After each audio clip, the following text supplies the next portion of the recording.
Well, Chelsea is the latest football club to open an investigation into decades-old allegations of sex abuse at its training academy. The case centers on Eddie Heath, the club's chief scout in the 1970s. But one victim was reportedly paid hush money in the past 3 years, which, if true, would mean the team's current administration is involved in the scandal. Chelsea joins Manchester City and Crewe, which have already announced their own investigations. Well, Simon McGregor-Wood joins us now live. He's been covering the story from London. Hi, Simon. We're also hearing now that one of the top English Premier League clubs has also been drawn into this scandal. So what are they being accused of now? Well, that's right. This growing scandal has now drawn in Chelsea Football Club, one of the top clubs in the English Premier League, and this concerns, according to the Daily Telegraph that has exposed this story, the possibility that as recently as 3 years ago, the club sanctioned a payment, we don't know how much, to a former player who claims that he was abused by the team's youth scout, Eddie Heath, who worked at the club in the 60s and throughout the 70s. He was sacked eventually in 1979 for reasons unrelated to these accusations.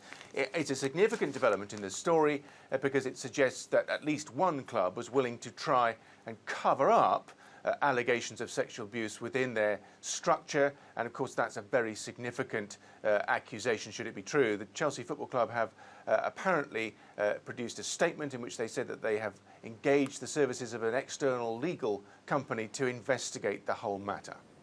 And Simon, this isn't the first time the UK has had a child sex abuse scandal make the front pages. What has the public been saying about this?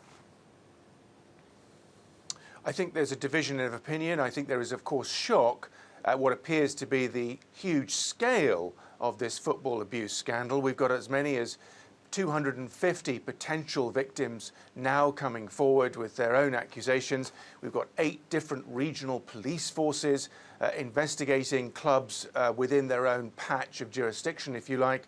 We've got the Football Association eventually announcing that it will conduct its own investigation.